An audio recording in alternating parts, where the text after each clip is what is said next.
সাগর পানি দিলাম, বান্দা তোর অল্প খাবারের প্রয়োজন, আমি আল্লাহ তোকে হাজার হাজার রকমের খাবার দিলাম। বান্দা তোর একটা আইটেম ফলের দরকার, কিন্তু হাজার হাজার ফলের আমি ব্যবস্থা করে দিলাম। এরে বান্দা তাকায় দেখো, আমার আল্লাহ বলেন বান্দারে তোর একটা মাছ দরকার, কিন্তু আমি আল্লাহ বিভিন্ন রকমের মাছ দিলাম। দিলেন কি দিলেন না বলেন না? আল্লাহ বলেন বান্দায় এত এত নিয়ামত দিছি, বান্দা তোর একটু প্রয়োজন, কিন্তু আমি গোটা পৃথিবীটা নিয়ামত দ্বারা ভরপুর করে দিছি। সুবহানাল্লাহ কন্যা। এই যে গোটা পৃথিবীটা আমি নিয়ামত দিয়া ভরে দিলাম, তবে বান্দা দিয়েছি তোদেরকে আমি আল্লাহ তোদের জন্যই বানাইছি। আমি আল্লাহর গোলামি করবি তোরা, আর দুনিয়ার যা কিছু আছে সমস্ত কিছু তোদের জন্য বানাইছি। আমি আল্লাহকে ডাকবি তো দুনিয়ার সব কিছু পাইবি। কিন্তু তাকায় দেখলাম যেই বান্দা আল্লাহকে খুঁজে না, আল্লাহর গোলামি করে না, নামাজ পড়ে না, রোজা করে না, তাকায় দেখেন ওই বান্দাদেরকে আল্লাহ রিজিক দেয় না। কথা বলেন, রিজিক দেয় কি দেয় না? দেয়। কিন্তু তাকায় দেখলাম এরপরেও বান্দা দুনিয়াতে নাফরমানি করলা। এরে বান্দা তাকায় দেখো, এরে বান্দা এমন একটা সময় আসে, নতুন জামাই বিবাহ দিয়েছে মেয়েকে, এমন সময় রাত্রি গভীর হয়ে গেছে, গভীর রাত্রে যখন মেহমান বাড়িতে চলে আসছে, এই সময় দোকানপাট সব বন্ধ হয়ে গেছে। কিন্তু দুনিয়াতে এমন সময় দোকানপাট সব বন্ধ হয়ে গেল, হয়ে যাওয়ার পর জামাই মেহমান আসছে, এমন সময় নতুন মেহমান যদি ভালো আপ্যায়ন না করি বদনাম হয়ে যাবে। কিন্তু তাকায় দেখলাম এখন কি খাবারের ব্যবস্থা করা যায়। তাকায় দেখলাম সবে মাত্র কয়েকদিন হলো ঘরের ভিতরে একটা মুরগি, এই মুরগিটা বাচ্চা ফুটাইছে। এমন সময় যদি এই বান্দাদেরকে জামাইকে মেহমান না করাই, তবে বড় বদনাম হয়ে যাবে। ওই সময় গভীর রাত্রে উঠিয়া এই বাচ্চাকে রেখে মুরগিটা জবাই করিয়া এই বান্দা তুমি খাওয়াইয়া দিলা, কিন্তু তোমার সুনাম হয়ে গেল। আমার আল্লাহ বলেন বান্দা ছোট ছোট বাচ্চা রাইকা এরপরে যখন মুরগিটাকে খাইলি, আমি আল্লাহ খা খা বান্দা এগুলো তোদের জন্যই বানায়া রাখছি। তবে বান্দা খায়া যদি 2 রাকাত নামাজ পড়ে আমি আল্লাহর কাছে কৃতজ্ঞ জ্ঞাপন করো, আমি আল্লাহ এই নিয়ামতকে আরো কোটি গুণ বাড়াইয়া দিমু। এজন্য মুক্তারাম হাজিরিন, আল্লাহর নিয়ামত এত এত নিয়ামত, এত নিয়ামত বান্দা বান্দা তাকায়া দেখো। এই সময় যখন মুরগিটা খাইলা, কিন্তু চিন্তা করে দেখলাম সকালবেলা যখন মুরগির বাচ্চাগুলো ছাইরা দিলাম, এমন সময় মুরগির বাচ্চাগুলো চতুর্দিকে ঘুরে ঘুরিয়া ঘুরিয়া তালাশ করে মাকে তো দেখি না, মুরগিকে দেখা যাচ্ছে না। কিন্তু চিন্তা করে বাচ্চাগুলো মা করে টেউ টেউ করে বাচ্চাগুলো খুঁজে। কিন্তু এরপরেও আল্লাহ বলেন বান্দা এগুলো তোদের জন্যই বানাইছি, তুই খাইয়া আমি আল্লাহর গোলামি করবি, আমি আল্লাহর গোলামি কইরা আমি আল্লাহকে খুশি করবি। বিনিময়ে আমি আল্লাহ তোকে এমন একটা জান্নাত দিমু, যেই জান্নাতের ভিতরে হাজার হাজার নাজ নেয়ামত থাকবে। সুবহানাল্লাহ। কেমন নিয়ামত থাকবে ও মুসলমান, তাকায় দেখো, একটা গাভীর দিকে লক্ষ্য করে তাকাও। আপনাদেরকে আমাদেরকে আল্লাহ এমন নিয়ামত দিয়েছে, যে নিয়ামতটা আপনাকে আমাকে বাপ প্রকাশ করার জন্য কথা বলার একটা ভাষা দিয়েছেন। কিন্তু তাকায় দেখলাম এই গাভী, দুনিয়ার ভিতরে গাভী আছে, গরু আছে, পশু আছে, এদেরকে আল্লাহ তাআলা দুনিয়ার বাপ প্রকাশ করার জন্য, মনের বাপ প্রকাশ করার জন্য কিন্তু জবান দেই নাই। কিন্তু এই তাকায় দেখলাম গভীর রাত্রে শীতের দিন, তাকায় দেখো যেই গরু থেকে যেই গাভী থেকে আমরা এত এত কাজ বহন করি, গরু থেকে আমরা লাভবান হই। কিন্তু তাকায় দেখলাম এই গরুটা শীতের দিন কত মানুষ ল্যাপ ম্যাট্রেস গায়ে দিয়া, কম্বল গায়ে দিয়া ঘুমায়, মশারি টানায় ঘুমায়। কিন্তু তাকায় দেখো ওই গাভীটা, ওই গরুটা শীতের রাত, যেই গাভীটা এত কষ্ট করে করে ওই গাভীকে কোনো ভালো খাবারের আয়োজন করা হয় নাই, ওই গাভীর জন্য ভালো কোনো খাবার দেওয়া হয় নাই, গাভীকে কোনো একটা কম্বল, কোনো ম্যাট্রেস, কোনো কিছুই দেওয়া হয় নাই, একটা সাধারণ মশারি পর্যন্ত নাই। বেলা এই শীতের দিনে যখন আমাকে হাল চাষ করার জন্য মালিক নিয়ে যায়, এমন সময় ক্ষেতের ভিতরে ফজরের পর নিয়ে যাওয়ার পরে এই মালিকটা আমার কাদের উপরে জলটা বান্ধিয়া দিল। এমন সময় নাঙ্গলটা যখন মাটিতে লাগাইয়া দিল, ঠেকাইয়া দিল, এই সময় আমি শীতের সময় এত কাঁপতেছি, এরপরেও মালিক একটা লম্বা একটা কুঞ্চা নিয়া, লম্বা একটা পাজুন নিয়া আমি যখন রাস্তা দিয়ে না চলি, ক্ষেতের ভিতরে না টানি, তখন আমার মালিক আমাকে বেত্রাঘাত করতে থাকে। ও বাসরু, ভালো করে শুনো, মালিকটা 2 ঘন্টা চলে যায়, 3 ঘন্টা চলে যায়, 3 ঘন্টা চলে যাওয়ার পরেও মালিকটা এমন, ওই মালিকটা ক্ষেতের ধারে বসায় আমাকে দাঁড় করাইয়া, এই মালিকটা দেখলাম খাবার খায়, নাস্তা খায়, কিন্তু আমি গাবিকে কোনো খাবার দিল না, আমি গাবিকে কোনো কুরমা পোলার ব্যবস্থা করে দিল না।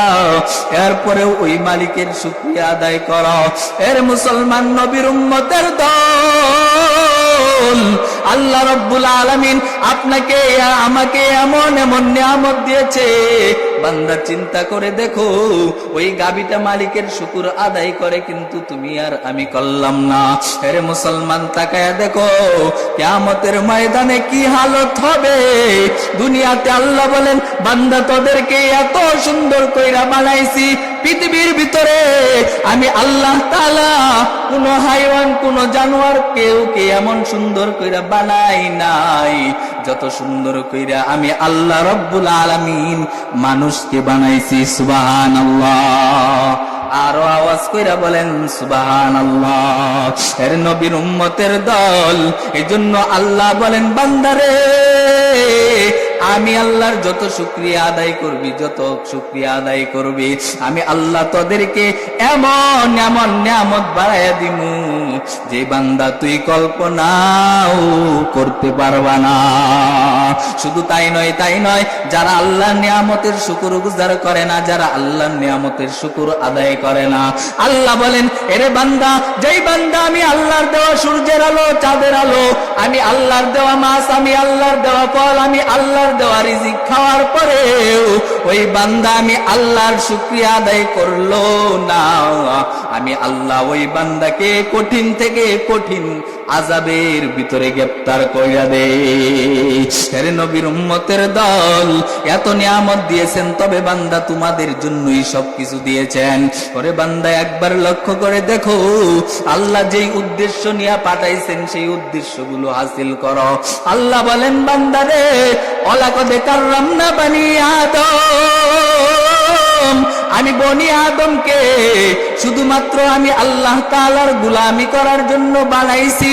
তবে বান্দা গোলামি করবা কি দিয়া? শুধু নামাজ পড়লেই হবে? শুধু তাই নয়, বান্দা 5 বেলার নামাজ এটা তো পড়বাই, তবে আর একটা কাজ করবা। কি কাজ করবা? পয়গম্বরের সুন্নত অনুযায়ী আমল করো। পয়গম্বরের সুন্নতের আমল করে করে করে আমার মালিককে যদি খুশি করতে পারো, আমার আল্লাহ বলেন, বান্দা তোদেরকে মালিককে যদি খুশি করো, আমার আল্লাহ তোমাকে এমন একটা জান্নাতের ফয়সালা করে দিবেন। আরে ভাই, নামাজ যদি তোমার কবুল হয়ে যায়, দুনিয়াতে দরজা খুলবেন, চাবি দরকার আছে না নাই? তালা লাগাইছেন ঘরে, চাবি দরকার আছে না নাই? আরো আওয়াজ করে বলেন, আছে না নাই? যদি মনে করেন চাবি লাগে, তাহলে বান্দা জান্নাতে ঢুকবা, জান্নাতের জন্য তো চাবি দরকার আছে না নাই? যদি মনে করেন চাবি দরকার আছে, তবে বান্দা ওই চাবিটা দুনিয়া থাইকাই তো তৈরি করে নিয়ে যাইতে হবে।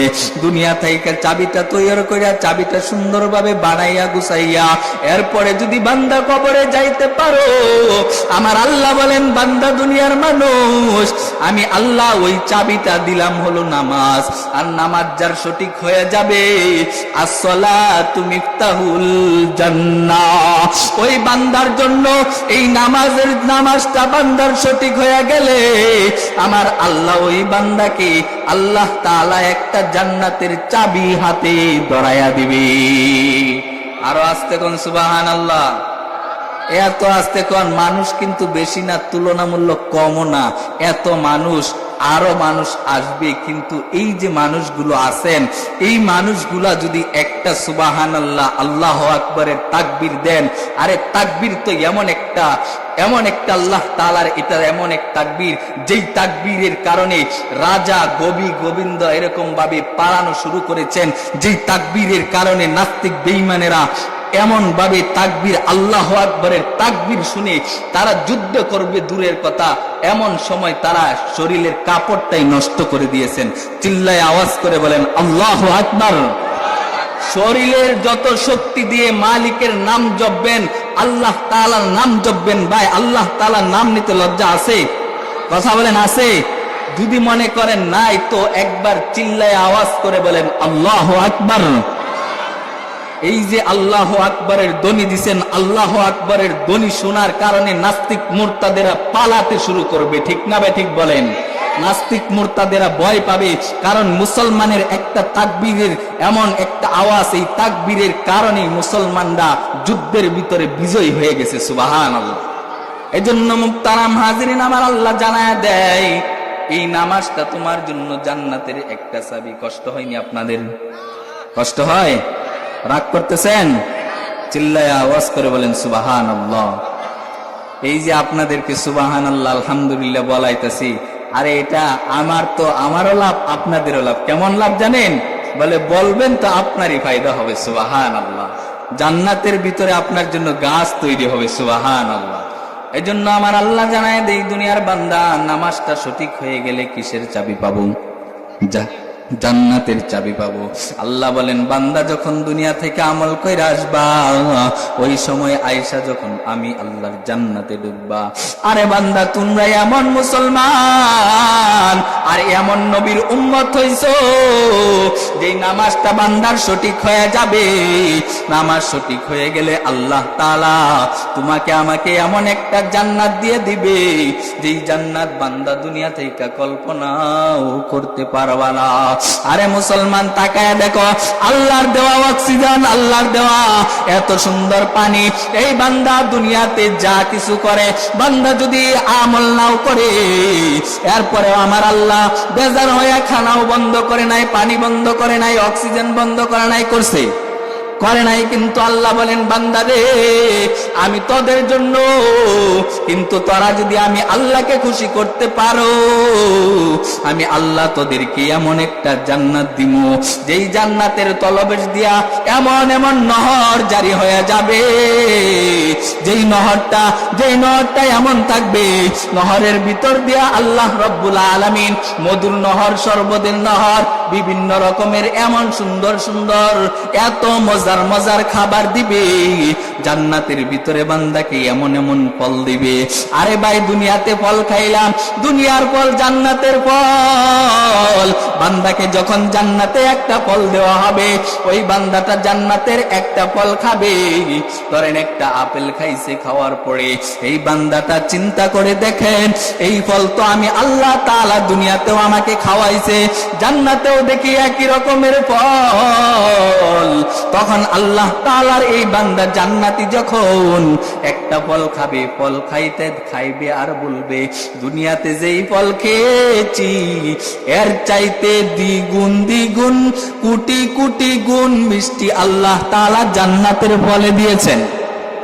আর আসতে কোন এরে মুসলমান, সেই জান্নাতের ফল খাওয়ার জন্য আমার আল্লাহ বলেন, জান্নাত তোদের জন্যই বানাইছি। জান্নাতে বান্দা তোদের দুনিয়ার ভিতরে আমি আল্লাহ তোদের সাথে একটা ব্যবসা করবো, চুক্তি করবো। এই চুক্তিটা কি হবে জানোনি? আমি আল্লাহকে বান্দা বিনিময়ে দুনিয়া থাইকা আমল দিবা, জান দিবা, মাল দিবা। এরপরে আমি আল্লাহ তাআলা আমলের বিনিময়ে তোমাদের সাথে একটা ব্যবসা করবো। বান্দা দুনিয়াতে ব্যবসা করো লাভবান হওয়ার জন্য। বান্দা দোকানদারি করো, দোকানদারিতে লাভ করার জন্য ব্যবসা করো। বান্দা মৎস্য চাষ করো না কেন, কৃষি কাজ করো না কেন, যত কাজ করো সব কিছু করো একটা লাভের জন্য। আর আমি আল্লাহ তাআলা তোমাদের সাথে আমার একটা চুক্তি। বলে কি চুক্তি? বান্দা তোদের সাথে একটা চুক্তি, দুনিয়া থাইকা বান্দা তুই আমল দিবি আর আজান দিবি, মাল দিবি, এর বিনিময়ে আমি আল্লাহ তোদেরকে জান্নাত দিব। जन्नत व दुज़ख से या रब क्या करो आरज़ू है मैं तुझे दिखा करो या इलाही तू मेरा सत्तार है या इलाही तू मेरा गफ्फार है। সেই জান্নাত, এত বড় জান্নাত আপনার আমার জন্যই তৈরি করছে নাকি অন্য জনের জন্য? বলেন, কাফের মুশরিকদের জন্য জান্নাত বানাইছে? আপনার আমার জন্য, একজন খাঁটি মুমিনের জন্য আল্লাহ তাআলা জান্নাত বানাইছে। সেই জান্নাতে সবাই আশা করে জান্নাতে যাবে, কিন্তু কতটুকু কাজ আমি করলাম জান্নাতের জন্য, কতটুকু কাজ দুনিয়া থেকে করে গেলাম, এটা মানুষ বুঝে না, আমলও করতে পারে না। ও মুসলমান, চিন্তা করে দেখেন, আজকে যদি আমি আপনি মারা যাই, কিন্তু এত যে দুনিয়ার জন্য এত কিছু করলাম, এক বান্দার 10 তলা বিল্ডিং বানাইছে, ওই বান্দা চায় যে আমি যদি, আমার পাশের ভাই 10 তলা বিল্ডিং বানাইছে, আমি চাই যে আমারও এর থেকে 2 তলা বিল্ডিং আরো বেশি হোক। চায় কি চায় না? মানুষ খালি দুনিয়ায় নিয়ে চিন্তা করে, দুনিয়া নিয়ে চিন্তা করো, কিন্তু পৃথিবীর ভিতরে এমন মানুষ আছে এরা সব সময় দুনিয়ার চিন্তা নাই, দুনিয়ার কোনো চিন্তা নাই। এই বান্দারা সব সময় আমার আল্লাহকে খুঁজতে থাকে।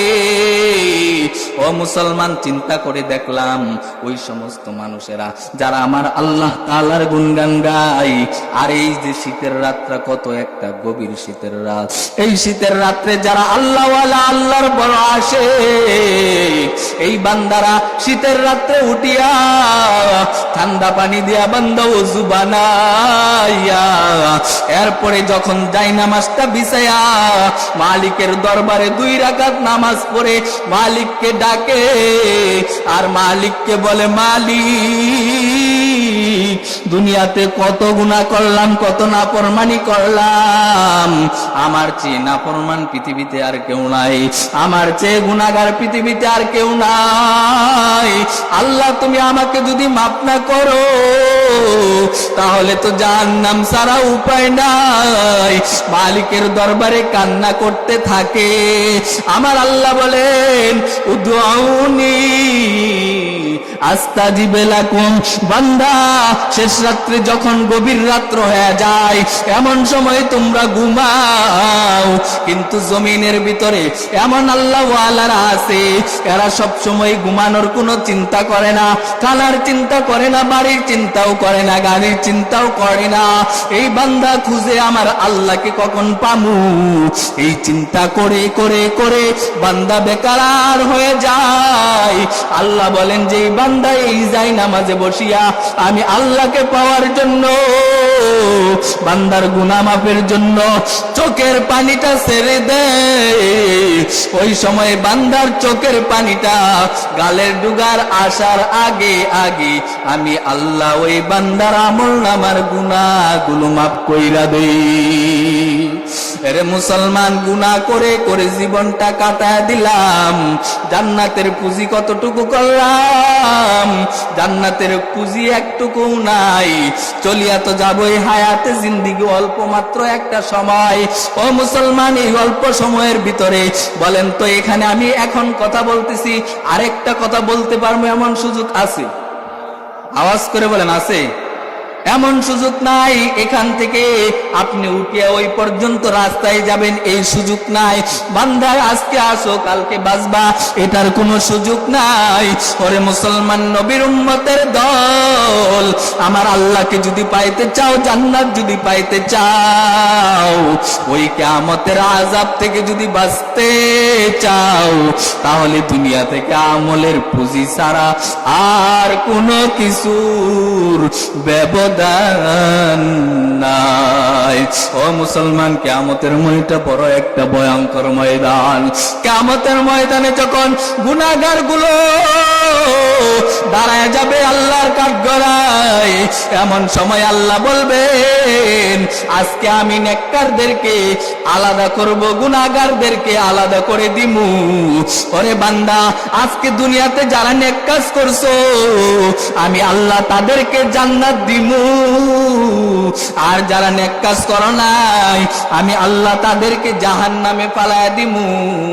ওরে মুসলমান বান্দা, হাজার হাজার বছর জাহান্নামের ময়দানে ময়দান, ও মুসলমান, কিয়ামতের ময়দানে আল্লাহর কাঠগড়ায় যখন দাঁড়ায় যাবা, ওই সময় আল্লাহকে শুধু গুনাহগাররা ডাকতে থাকবে, ওরে বান্দা, সূর্যটা দুনিয়া থেকে একটা মুখ দিয়ে আলো দেয়, কিন্তু আমার আল্লাহ বলেন আজকে দুনিয়া থেকে একটা মুখ দিয়া সূর্য আলো দেও, কিন্তু এমন সময় কিয়ামতের ময়দানে 12টা মুখের তাপ যখন সূর্য ছেড়ে দিবে, ওই সময় গুনাহগারের মাথার মগজগুলো বাতের মারের মতো টাস টাস করে ফুটতে থাকবে, ফুটতে থাকবে, পালাইবার কোনো জায়গা নাই, বেগে যাওয়ার মতো কোনো সুযোগও নাই। ও মুসলমানের জন্য পায়ে ধরে ধরে বলে যায়, ওই সময় গুনাহগাররা আল্লাহকে শুধু ডাকতে থাকবে, মালিককে ডাকতে থাকবে।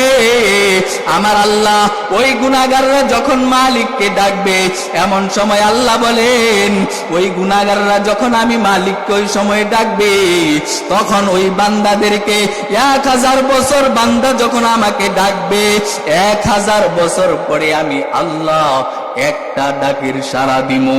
এরে বান্দা ফেরেশতাদেরকে বলবে, কি জন্য আমার এই গুনাহগার বান্দা, নাফরমান বান্দাগুলো আমি আল্লাহকে ডাকে? নাফরমান গুনাহগাররা বলবে, মালিক, আজকে জাহান্নামে পুড়ে এমন অবস্থা হইতেছি, পানির পিপাসা বড় বেকারার। আমার আল্লাহ রব্বুল আলামিন বলেন, বান্দারে, ওই সময় ফেরেশতাদেরকে বলবেন, ফেরেশতা, আমার বান্দারা কি চাই? বলে আপনার বান্দারা এমন চাই, বলে এমন চাই, বলে এমন বান্দারা এমন চাই, বলে বান্দাগুলো এমন হয়ে গেছে। ও মুসলমান, তাকায়া দেখো, বান্দাগুলো আল্লাহকে ডাকতে থাকবে, আমার আল্লাহ বলবেন এই জাহান্নামীদের জন্য কি পানির ব্যবস্থা করা হয়েছে? ফেরেশতারা বলবেন, আল্লাহ, গুনাহগারদের জন্য যে তাদের শরীর থেকে পুষ গন্ধ, যেই গামগুলো হয়েছে, এই গাম পুষগুলো গুনাহগারদের জন্য বরাদ্দ করা হয়েছে। আমার আল্লাহ বলবেন, গুনাহগারদেরকে এগুলো দিয়ে দাও। ওই সময় গুনাহগারের হাতে পুজের পেয়ালা যখন দেওয়া হবে, এত গরম, এত গরম, গুনাহগাররা যখন হাতে নিবে, হাতে নেওয়ার সাথে সাথে হাতগুলো খসে গলে গলে পড়ে যাবে। বান্দা মুখের ভিতরে নিবে, নেওয়ার আগেই ঠোঁটগুলো খসে খসে পড়ে যাবে। এজন্য মুহতারাম হাজিরিন, পায়ে ধরে ধরে বলে যায়, আপনাদের 2 হাত ধরে বলে যায়, ও মুসলমান, জান্নাতে যদি যাইতে চাও, আল্লাহকে যদি পাইতে চাও, তবে বান্দা আমল ছাড়া, নামাজ ছাড়া, রোজা ছাড়া, সুন্নতের আমল ছাড়া জান্নাত মিলবে না। এজন্য মুহতারাম হাজিরিন, জান্নাতে যদি যাইতে চাও, সর্বপ্রথম আল্লাহ তাআলাকে ভয় করো, আর আল্লাহর নিয়ামতের বেশি বেশি বেশি শুকরিয়া আদায় করো। পারবো তো ইনশাআল্লাহ? জোরে আওয়াজ করে বলেন, পারবো তো ইনশাআল্লাহ? আল্লাহ তাআলা আমাদেরকে কবুল করুক। যতটুকু আলোচনা করলাম, আল্লাহ তাআলা আলোচনার ভিতরে যত ভালো আছে, আমার ভুলগুলো শুধরাইয়া আল্লাহ তাআলার ভালোগুলো গ্রহণ করার তৌফিক দান করেন। সকলে বলেন আমিন। ওয়া আখিরি দাওয়ানা আলহামদুলিল্লাহি রাব্বিল আলামিন। আসসালামু আলাইকুম ওয়া রাহমাতুল্লাহ।